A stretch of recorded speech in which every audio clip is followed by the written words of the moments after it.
Olá a todos e a todas, sejam bem-vindos, membros da Igreja Presbiteriana de Conchas, alunos da Escola Dominical, aqueles irmãos e irmãs, amigos e amigas, todos que nesta hora assistem este vídeo.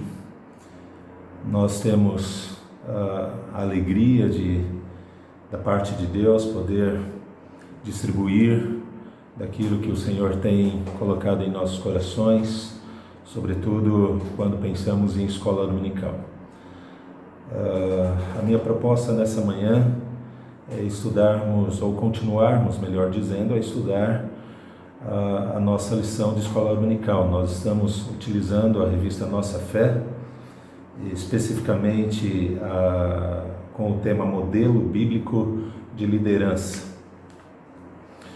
O nosso desejo nessa ocasião é trabalhar da seguinte forma: nós vamos fazer uma breve recapitulação daquilo que nós já estudamos nessas últimas semanas, tendo em vista duas questões. A primeira delas é que estamos já há algum tempo sem nos encontrarmos, portanto precisamos aí rever alguns pontos, para que possamos nos contextualizar novamente.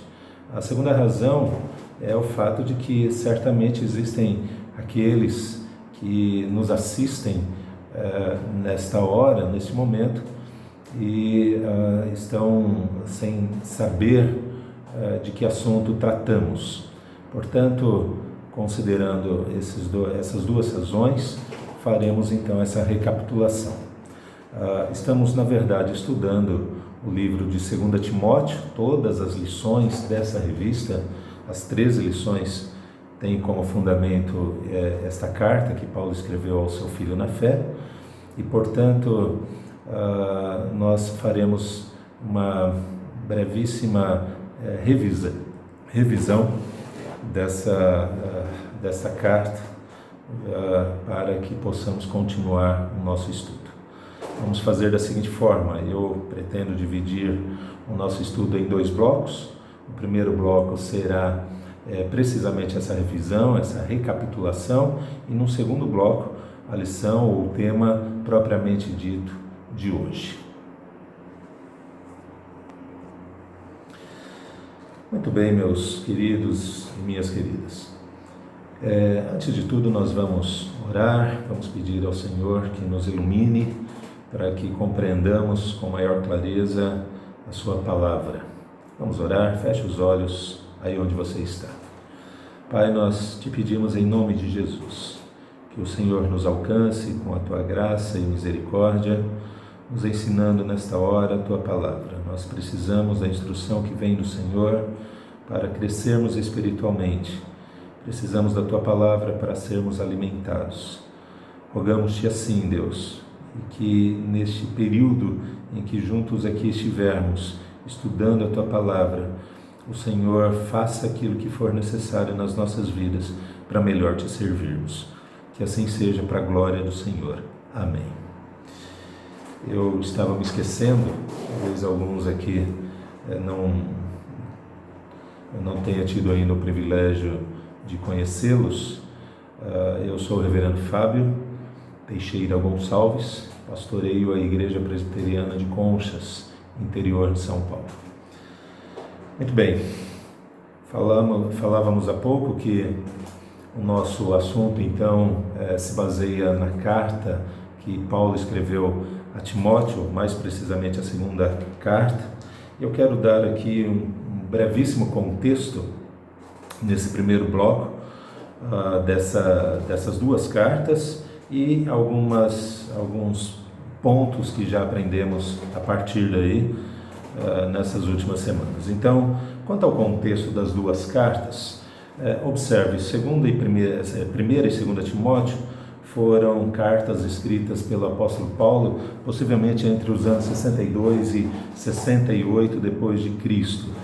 A primeira carta que Paulo escreve a Timóteo tem-se como muito provável que ele tenha escrito durante a sua 4ª viagem missionária, né? Uma viagem que ocorre logo depois que ele deixa a prisão em Roma. Essa prisão ela é descrita, ou se faz referência a ela, em Atos capítulo 28.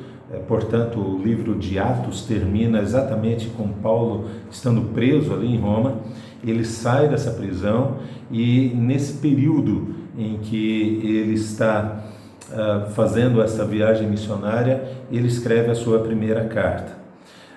O objetivo que ele tem nessa primeira carta é organizar a igreja de Éfeso em particular, e há uma preocupação de Paulo, quando ele escreve essa primeira carta, com a doutrina que está sendo exposta ali. A segunda carta que Paulo escreve a Timóteo, já agora ele está novamente preso em Roma. Isto é possível se verificar quando lemos aqui em 2 Timóteo capítulo 1, versículo 8, por exemplo. Paulo diz assim: não te envergonhes, diz a Timóteo, não te envergonhes, portanto, do testemunho de nosso Senhor, nem do seu encarcerado que sou eu. E aí ele continua, também no capítulo 2, versículo 9, temos lá o seguinte: pelo qual estou sofrendo até algemas como malfeitor. E aí ele continua também, a referência é a ele próprio, né? E também nós temos aí o capítulo 1 novamente, o versículo 16, capítulo 1, versículo 16, quando Paulo diz assim: conceda o Senhor misericórdia à casa de Onesíforo, porque muitas vezes me deu ânimo e nunca se envergonhou das minhas algemas. Então são textos que revelam que Paulo estava de fato preso e ele estava ali em Roma. Quais eram os objetivos de Paulo quando ele escreve essa carta? Primeiro, ver Timóteo antes de morrer. Segundo objetivo atrelado a esse, encontrar-se com Timóteo e encorajá-lo pessoalmente diante do seu ministério ou concernente ao seu ministério. Veja, é possível ver que Paulo desejava ver Timóteo antes de morrer, quando nós lemos aqui, por exemplo, o versículo 4, capítulo 1, versículo 4, lembrando das tuas lágrimas, estou ansioso por ver-te, para que eu transborde de alegria. E depois também no capítulo 4, versículo 9, nós temos lá o seguinte: procura vir ter comigo depressa. O versículo diz apenas isso, certo? Então, nós temos aí essas duas cartas que Paulo escreve a Timóteo. Nessa segunda carta, inclusive, mais uma vez, Paulo faz alguma ênfase quanto à doutrina, a preocupação de Paulo com a doutrina. Quanto a Timóteo, quem era Timóteo? Timóteo é alguém que nasceu em Listra, uma colônia romana, filho de um casamento misto. Seu pai era grego, sua mãe gentia. É o inverso, né? Seu pai grego e sua mãe judia, não gentia, judia. Timóteo tinha um conhecimento bastante profundo do Velho Testamento, tendo em vista a educação que recebeu tanto da sua avó como da sua mãe. Ele era judeu, né? Filho de judia, portanto, naturalmente conhecia bem o Velho Testamento.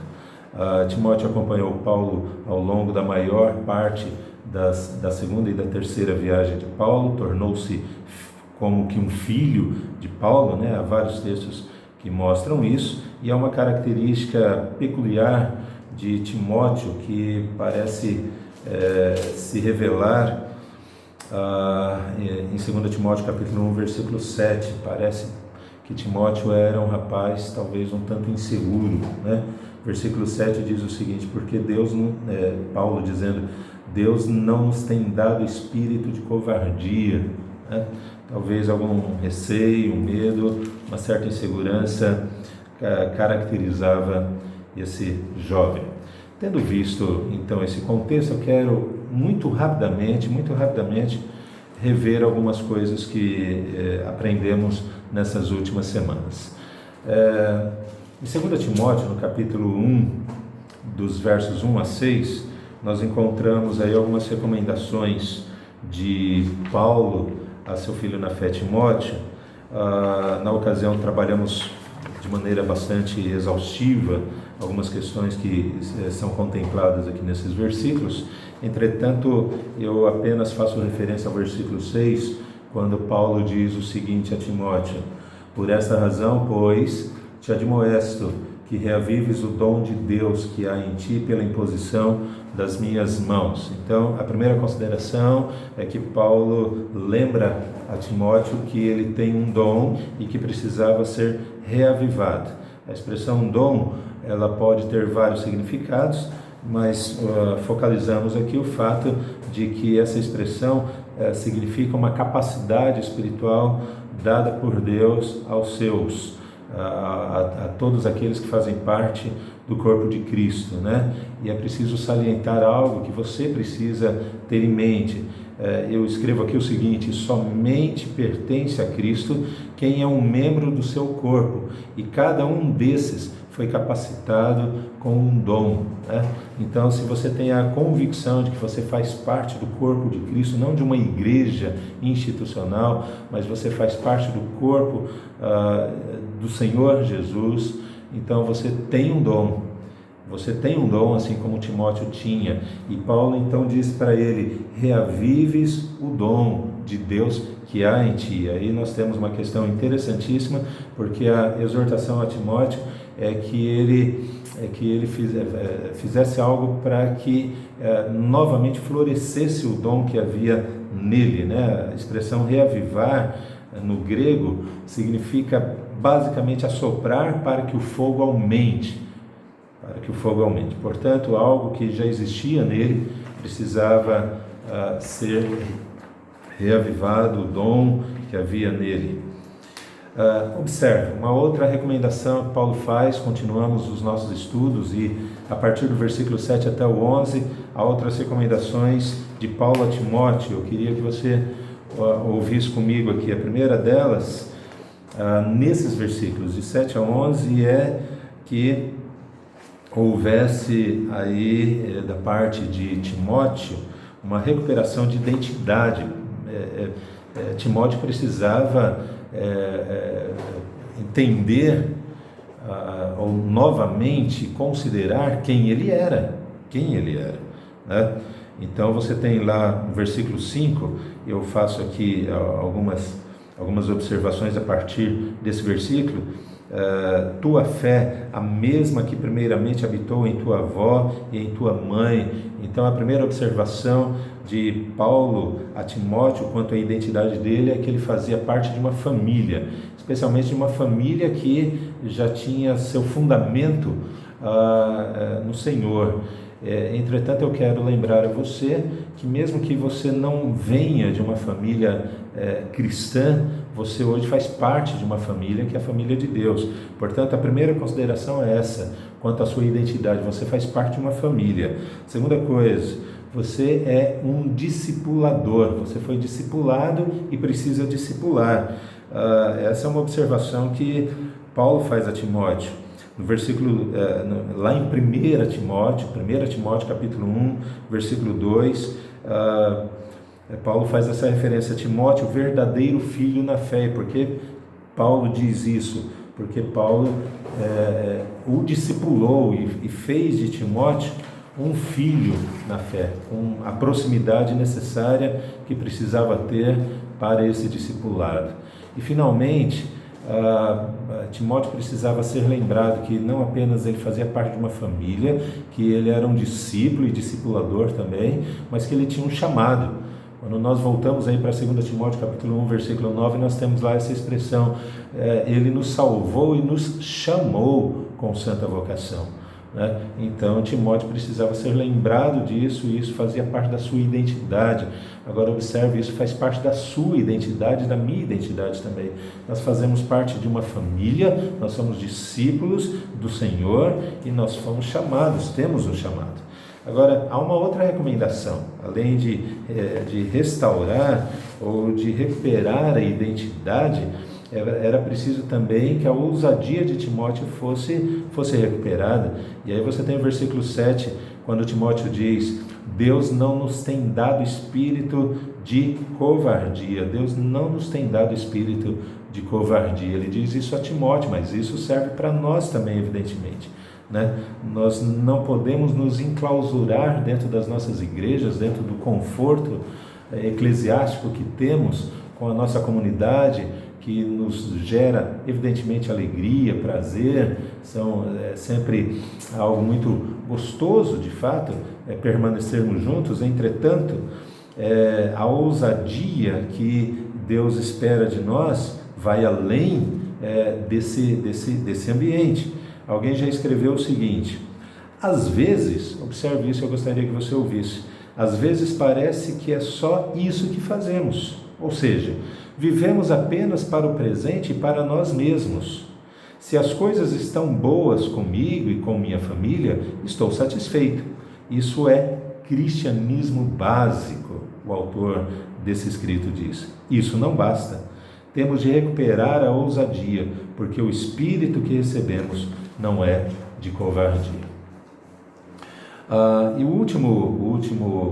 última recomendação que Paulo faz a Timóteo nesse trecho aqui é que Timóteo recuperasse o orgulho de pertencer a Jesus, né? Ele diz lá no versículo 8: não te envergonhes, portanto, né?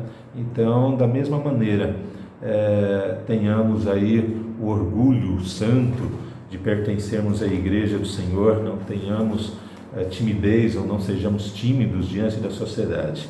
Alguém já tem brincado com a seguinte situação, né? Que alguns crentes são agentes secretos do cristianismo. Ninguém sabe que ele é cristão, né? Enfim, nós precisamos ser ousados nesse sentido e nos orgulharmos de sermos cristãos, publicando isso. Mas há mais para frente algumas outras coisas que aprendemos nessas últimas semanas. Observe no capítulo 1 ainda, entre agora os versos 12 e 18, nós temos a seguinte referência de Paulo. Paulo diz que há um depósito que foi dado por Deus para que nós o guardemos. Veja o versículo 12. E por isso estou sofrendo estas coisas, todavia não me envergonho, porque sei em quem tenho crido e estou certo de que Ele é poderoso para guardar o meu depósito até aquele dia. Veja a expressão depósito. E no versículo 14 você tem: guarda o bom depósito, mediante o Espírito Santo que habita em nós. Que depósito é este? O Evangelho. O Evangelho é o depósito que há nas nossas mãos e que Deus nos deu para guardá-lo. Agora, quais são as características do Evangelho ou desse depósito? Esse Evangelho salva, e ele salva pessoas do inferno. Esse depósito, esse Evangelho, ou essa salvação que o Evangelho anuncia, é uma salvação que foi definida na eternidade, conforme 2 Timóteo 1,9. Uma outra característica é que essa salvação, este Evangelho, se estabeleceu historicamente, né? Em 2 Timóteo 1,10, nós temos lá a seguinte expressão, versículo 10: e manifestada agora pelo aparecimento de nosso Salvador, Cristo Jesus. Ou seja, nós temos aí a salvação se concretizando de maneira definitiva dentro da história, através de um ser humano, que sendo Deus, se transforma em alguém como eu e você. Então a salvação, ela entra dentro da história, de fato e de verdade. E finalmente, a última característica desse Evangelho, dessa salvação, é que essa salvação alcança o seu objetivo. E qual era o objetivo? vencer a morte. Versículo 10, novamente, lá no final diz o seguinte: o qual, o Senhor Jesus Cristo, né, o qual não só destruiu a morte, como trouxe à luz a vida e a imortalidade mediante o Evangelho. A ideia, portanto, é essa, que nós temos um depósito em nossas mãos que Deus nos deu para guardar, e esse depósito, que é o Evangelho, então, ele salva, esse Evangelho salva, né, tem a ver com salvação, uma salvação que se definiu na eternidade, uma salvação que se definiu ou que se estabeleceu na história, uma salvação que alcançou o seu objetivo, que foi vencer a morte. Mas caminhemos mais um pouco aqui, agora entre os versos 12 e 14, ainda do primeiro capítulo, nós temos lá o seguinte: a recomendação paulina quanto ao Evangelho, né? Quanto a esse Evangelho. Observe, o Evangelho precisa ser mantido intacto. O Evangelho precisa ser mantido intacto e precisa ser mantido puro. Em resumo, é isso que Paulo sugere a Timóteo, e também, evidentemente, essa sugestão chega até nós aqui. O Evangelho precisa ser mantido intacto, puro, não deve haver distorções. Inclusive, digo o seguinte aqui: a pregação do Evangelho, ou anunciar o Evangelho, implica muitas vezes em sacrifício. Veja o versículo 13 aqui comigo, capítulo 1, versículo 13, se você tem a sua Bíblia aí, pode me acompanhar. Mantenha o padrão das sãs palavras, ou seja, desse Evangelho que de mim ouviste, com fé e, observe agora, com o amor que está em Cristo Jesus, né? Com o mesmo amor de Cristo Jesus. E esse amor de Cristo Jesus foi um amor sacrificial. Jesus Cristo morreu por causa desse Evangelho, por anunciar o Evangelho, por anunciar o reino de Deus. Então, muitas vezes, pregar o Evangelho implica em sacrifício, sobretudo pela manutenção da pureza dele, da pureza do Evangelho, né? E é preciso se manter fiel a esse Evangelho. Eu caminho agora para a nossa última revisão. Na última vez que nos encontramos, inclusive, faço aqui referência ao fato de que a aula foi dada pelo nosso irmão André, a quem mais uma vez agradeço feito na ocasião. E nesta aula nós temos aqui o seguinte: Paulo encorajando Timóteo através da graça, né? Nesta ocasião nós observamos o seguinte: existe hoje, e não evidentemente apenas hoje, mas ao longo dos séculos tem sido assim, mas de uma maneira particular nós temos observado isso com muito mais força e com muito mais vigor, com uma exuberância que nos impressiona. O ataque ao cristianismo, o ataque à igreja do Senhor, né? Eu digo aqui o seguinte: olha, certamente chegará um momento em que o mal estará tão arraigado no coração das pessoas e nas instituições seculares que não haverá mais qualquer resquício de Deus. Na verdade, quem diz isso é o autor da lição que temos aqui como base para estudar, que quando estudamos nesse domingo, naquela ocasião. E aí ele diz o seguinte: a única religião que vem sendo aceita, ou seja, onde o nome de Deus ainda pode ser pronunciado sem preconceitos ou execração, é aquela religião que ajuda as pessoas a superarem suas dificuldades da vida, sem, no entanto, exigir nada delas. Portanto, essa é a religião que é aceita hoje, eu diria talvez a única. Uma religião que diz o seguinte: olha, os seus problemas podem ser resolvidos, né? Tudo será superado, mas nada se exige dessa pessoa. Essa religião sim é aceita. Agora veja, nós fazemos parte de um sistema, estou fazendo aqui uma brevíssima recapitulação do nosso último encontro. Nós fazemos parte de um sistema terrível de pressão contra o cristianismo em particular. Nós temos um sistema onde a educação, a mídia e a internet, hoje em dia a internet, são instrumentos para propagar esse sistema de vida e de cosmovisão que se tem hoje nos nossos dias.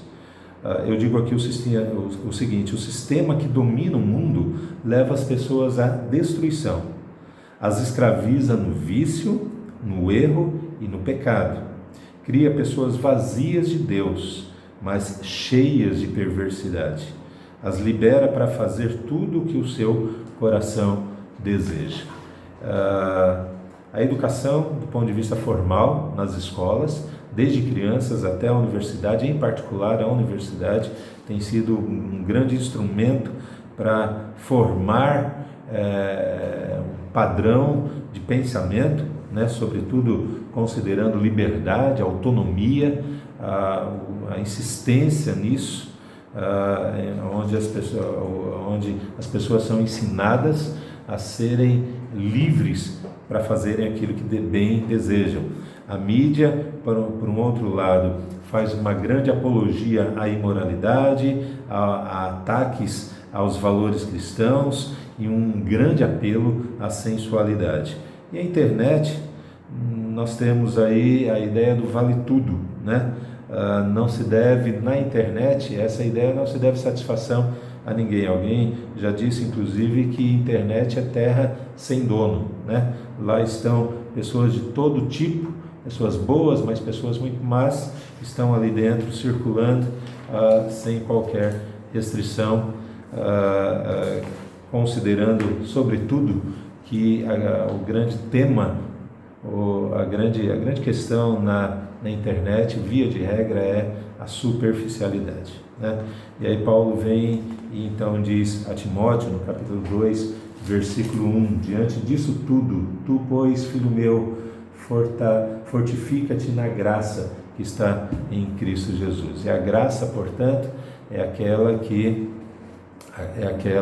que dá condições a Timóteo, daria condições a Timóteo, e também nos dá condições de vencer e superar todo e qualquer obstáculo, como cristãos que somos, né? Um conceito básico de graça é esse: é a concessão divina, dando imerecidamente à humanidade, ou seja, a todos os homens, todos os bens necessários à sua existência e salvação. Então veja, sem merecer, todas as pessoas existem. Sem merecer, todas as pessoas fazem e recebem tudo o que necessitam. Trabalham, estudam, se divertem, descansam, se cansam, enfim, ou se casam, etc. Nada disso as pessoas merecem, mas recebem da parte do Senhor. Tem família, alimento, moradia, tem saúde, tudo isso recebem do Senhor sem merecerem. E, finalmente, sem merecer, pessoas são salvas do inferno. Sem merecer, pessoas são salvas do inferno. Portanto, considerando a graça que nos dá e nos capacita a vencer aquilo que é preciso ser vencido, temos, a partir daí, a convicção de que podemos todas as coisas através do Senhor. Termino aqui, então, esse primeiro bloco de revisão.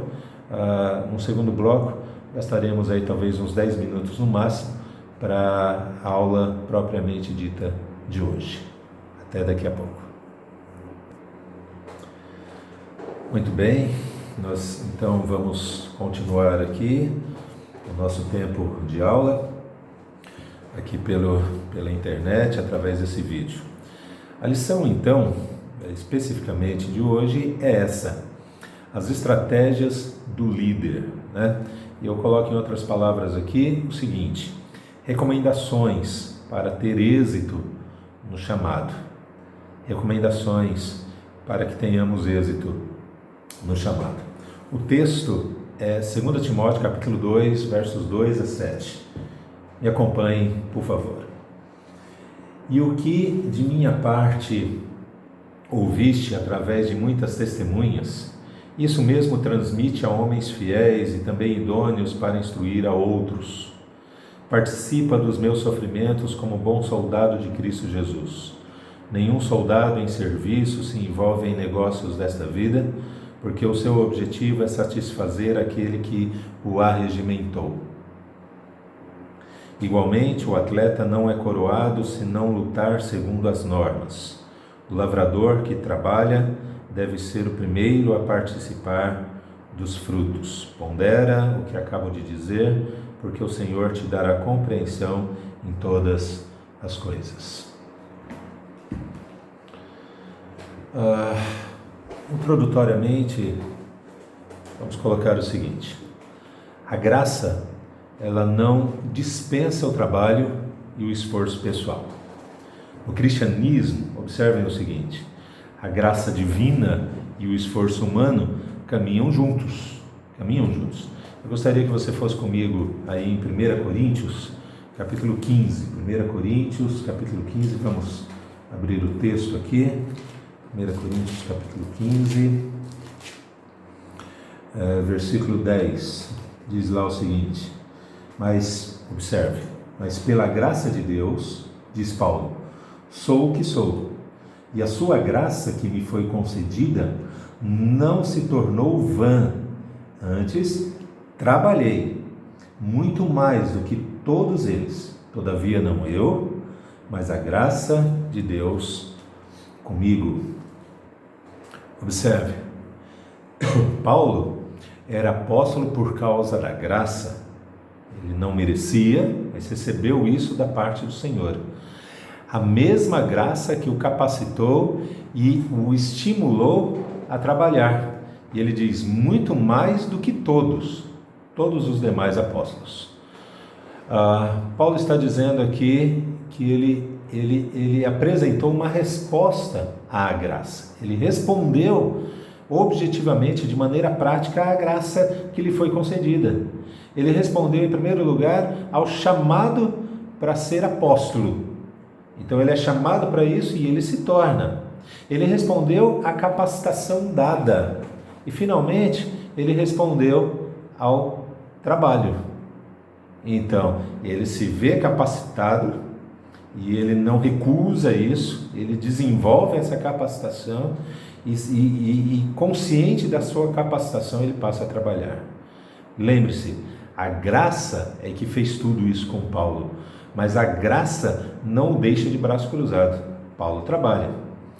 E veja ainda, essa mistura entre trabalho e graça, essa alquimia aqui, é o que, na verdade, produz bons frutos.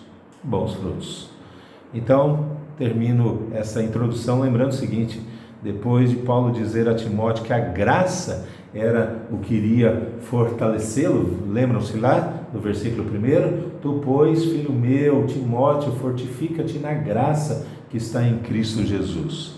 Depois de dizer isso, Paulo então passa a mostrar os meios práticos através dos quais a missão de Timóteo se realizaria, ou melhor dizendo, teria êxito.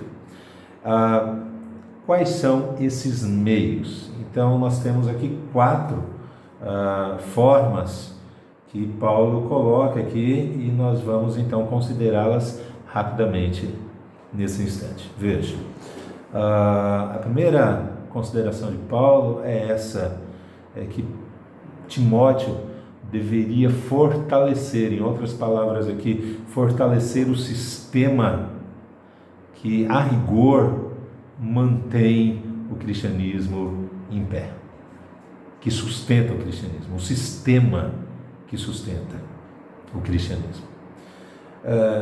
Observe, o mundo tem seu sistema que é forte e é organizado. E com esse sistema forte e organizado, o mundo propaga as suas ideias, propaga a sua ideologia, a sua cosmovisão.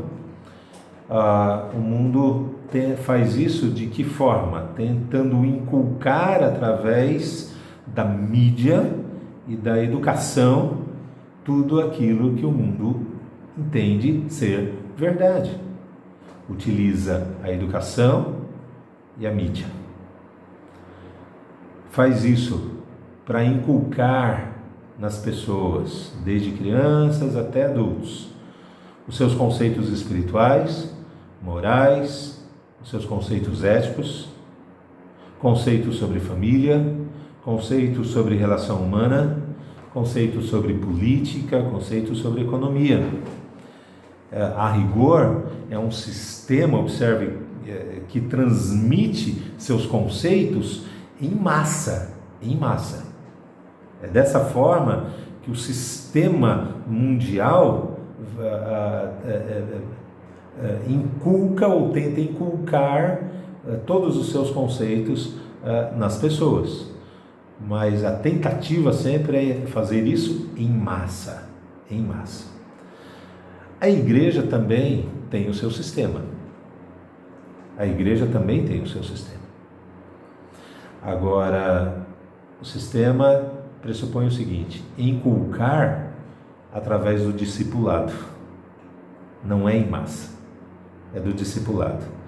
Lembram-se lá de Jesus dizendo em Mateus capítulo 28, lá no finalzinho do capítulo: ide, portanto, fazei discípulos de todas as nações, ensinando-os a guardar todas as coisas que vos tenho ordenado.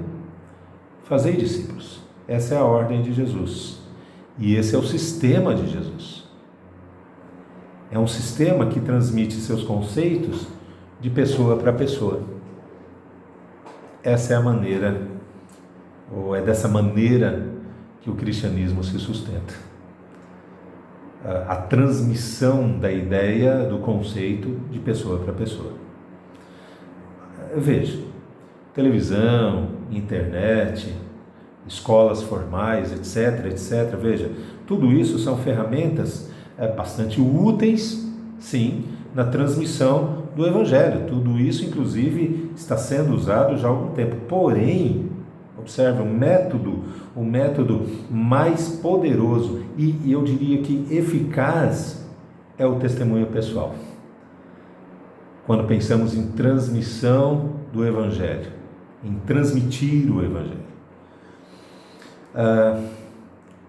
Há irmãos e irmãs em Cristo que optam pelo método de pregar o Evangelho sem o contato pessoal, né? Ou quem sabe sem aquele contato mais próximo que implica em muitas ocasiões numa intimidade maior. Então, muitos irmãos e irmãs em Cristo optam por utilizarem um método à distância da pregação do Evangelho sem se aproximarem muito das pessoas. E aí eu dou alguns exemplos aqui bastante conhecidos nossos, né?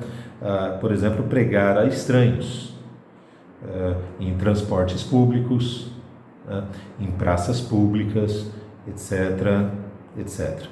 Ou então distribuição de literatura, folhetos, por exemplo, né, em lugares públicos, ou colocando esses folhetos ou essas literaturas em caixas postais, ou mandando, enviando por e-mails, etc.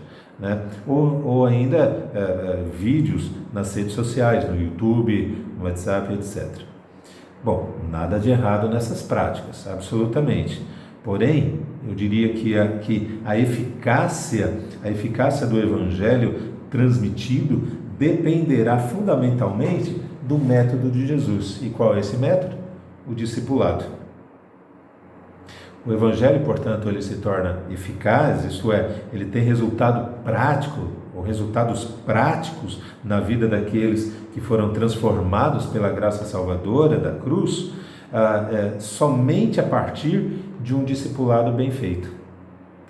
Caso contrário, esses que se converteram, eventualmente esses que se converteram, permanecerão, via de regra, crianças na fé, rasos no seu conhecimento das Escrituras Sagradas e na sua relação com o Senhor. Veja o que Paulo diz a Timóteo, no versículo 2: e o que de minha parte ouvisse, eu pulo um pedaço aqui, isso mesmo transmite a homens fiéis e também idôneos para instruir a outros. Então veja, Paulo recebeu o Evangelho, ele absorve isso, ele transmite a outras pessoas através do discipulado e instrui que aqueles que foram discipulados por ele façam a mesma coisa, discipulem outros. Portanto, o discipulado é um sistema, ou eu diria, é o sistema do cristianismo e que sustenta o cristianismo neste mundo. É um sistema de transmissão lenta. O discipulado ele ocorre vagarosamente, sem pressa. O discipulado ele pressupõe um relacionamento próximo entre 2 ou 3 pessoas. Pressupõe que uma dessas pessoas será professor e o outro, ou os 2 outros ali serão alunos, né? O discipulado normalmente pressupõe aí um número bastante reduzido de pessoas, né? E finalmente pressupõe o seguinte, que um aprenderá com o outro. Entretanto, o professor, aquele que está fazendo o papel de professor ou de discipulador, tem a prioridade de ensinar. Na verdade, ensina enquanto aprende ao mesmo tempo, né? Então, a primeira consideração aqui, ou a primeira recomendação para se ter êxito no chamado, é fortalecer esse sistema, né? Então, somos discípulos do Senhor e precisamos ser discipuladores também. Então, queremos ter êxito no nosso cristianismo, eu quero ter, você quer ter, ótimo. Então, sejamos discipuladores. Precisamos trabalhar, sobretudo, dessa forma dentro do cristianismo. Segunda recomendação de Paulo é seguir o comandante. Esse é um item, um subitem aqui da lição de hoje. É preciso seguir o comandante. Eu leio novamente os versos 3 a 4. Participa dos meus sofrimentos como bom soldado de Cristo, né? Nenhum soldado em serviço se envolve em negócios dessa vida, porque o seu objetivo é satisfazer aquele que o arregimentou, né? Então nós temos aqui o seguinte, Paulo utiliza o seu primeiro exemplo prático apontando como o crente deve agir, e o exemplo que ele usa é um soldado. O cristão é como um soldado dentro de uma guerra espiritual, e essa guerra é descrita pelo mesmo apóstolo Paulo lá em Efésios capítulo 6, especialmente dos versos 10 a 12. Quais são as características de um crente enquanto soldado? Primeiro, o objetivo é vencer. Segundo, é dedicado. Terceiro, tem disposição de servir e sofrer. Esse é um item importante e é preciso fazer uma rápida pausa aqui para considerar o seguinte. Hoje se tem dito por aí que é possível ser vitorioso, triunfar no cristianismo, mas sem dedicação, sem serviço, sem sofrimento. No entanto, quando nós olhamos para Jesus, Jesus é aquele que tem como um dos pontos centrais na sua personalidade a renúncia, portanto sofrimento. E finalmente, além de ter o objetivo de vencer, de ser alguém dedicado, de ter disposição de servir e sofrer, é alguém que tem clareza em suas prioridades. O soldado tem clareza nas suas prioridades. O soldado precisa saber o que quer para ser um bom soldado, e o crente da mesma maneira. Por isso que Paulo diz lá no versículo 4, ele não se envolve em negócios dessa vida, né?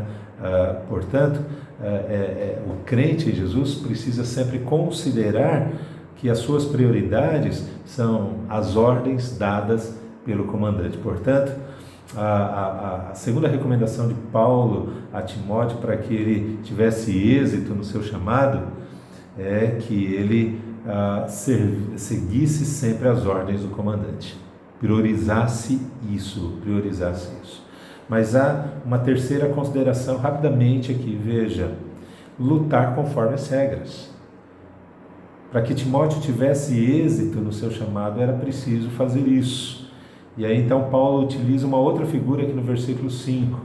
Verso 5 ele diz o seguinte: igualmente o atleta não é coroado se não lutar segundo as normas. Então ele usa agora como exemplo a figura de um atleta. Veja, o atleta ele deve competir sempre segundo as regras, caso contrário, ou ele será desclassificado ou vencerá, mas de maneira injusta. Nas duas hipóteses, ele perde. O salvo pela cruz deve ser igualmente correto na sua batalha espiritual. Ele deve ser correto em tudo. As batalhas espirituais, meus irmãos e irmãs, acontecem o tempo todo e em qualquer lugar que nos encontremos. Relacionamentos, tomadas de decisões, trânsito, etc. Enfim, as batalhas estão ali. Duas lições importantes quanto às regras, quanto a seguir regras. Observe, a primeira delas é que não se pode pular etapas. É necessário, veja, treino constante do que se aprende nas Escrituras. Treino constante. Né? Então, aprendemos, ouvimos algo sobre o que as Escrituras diz, absorvemos aquilo, compreendemos aquilo, agora é preciso colocar em prática. E não apenas uma vez, mas inúmeras vezes, até que aquilo se torne absolutamente natural. Então, não dá para pular etapas. Essa é a primeira lição que aprendemos aqui sobre regras. Segunda lição, não se pode alterar o conteúdo do Evangelho. Não se pode, definitivamente. Hoje há pregadores que distorcem o Evangelho apenas para conseguir mais seguidores, né? Ou mais adeptos. Mas observe, os fariseus agiam assim, e o resultado é que os seus seguidores se tornavam indivíduos piores do que os mestres, ou do que eles próprios, né? Mateus faz referência a isso no capítulo 23, versículo 15, eu leio aqui. Jesus diz: ai de vós, escribas e fariseus, hipócritas, porque rodeais o mar e a terra para fazer um prosélito, ou seja, para tentar convencer alguém das suas verdades. E uma vez feito, o tornais filho do inferno 2 vezes mais do que vós. E por que os fariseus são uma referência para isso? Porque eles distorciam a palavra de Deus. Eles distorciam. Então, as regras dentro dessa batalha espiritual que eu e você vivemos todos os dias e queremos ter êxito nessa batalha, queremos ter sucesso, queremos ser vencedores nessa batalha, é preciso 2 coisas: não pular as etapas, treinar o que for necessário e não alterar o conteúdo do Evangelho. Precisamos continuar a ser fiéis o tempo todo nessa área. E finalmente eu termino aqui, é preciso esperar a colheita, né? No versículo 6 temos lá o seguinte: o lavrador que trabalha deve ser o primeiro a participar dos frutos. Então Paulo agora utiliza o seu terceiro e último exemplo prático, que é o agricultor. O trabalho do agricultor, veja, ele não tem aplausos, como nos casos do soldado e do atleta, não tem. O trabalho do agricultor é solitário, sem holofotes. Mas, sobretudo, o agricultor, ele não vê o resultado do seu trabalho imediatamente. É preciso, portanto, saber esperar. Então, queremos êxito, sim, no cristianismo que vivemos, hoje, muito bem, é preciso saber esperar. A recompensa, ela sempre vem, mas muitas vezes ela não vem imediatamente. Veja, a recompensa vem basicamente de duas formas, ou de três formas. Primeiro, a recompensa vem, antes de tudo, na eternidade. Na eternidade. Mas também podemos ser recompensados aqui, vendo vidas sendo transformadas pela graça de Deus. Ou ainda, finalmente, somos recompensados vendo ambientes onde estamos inseridos, ambientes sendo transformados por causa da nossa ação cristã verdadeira e genuína. Quem sabe a nossa casa melhorando, o relacionamento familiar, o ambiente ali de trabalho, a própria igreja, etc, etc. E eu termino então considerando isso: tenhamos êxito no nosso cristianismo, sendo discipuladores, ou seja, fortalecendo o sistema que sustenta o cristianismo, seguindo sempre as ordens do comandante, lutando sempre conforme as regras e aguardando as recompensas certas que vêm do Senhor. Que Deus nos abençoe, que Ele nos faça compreender as suas verdades e assim caminhemos certos de que o Senhor está à nossa frente. Deus nos abençoe. Um bom dia a todos.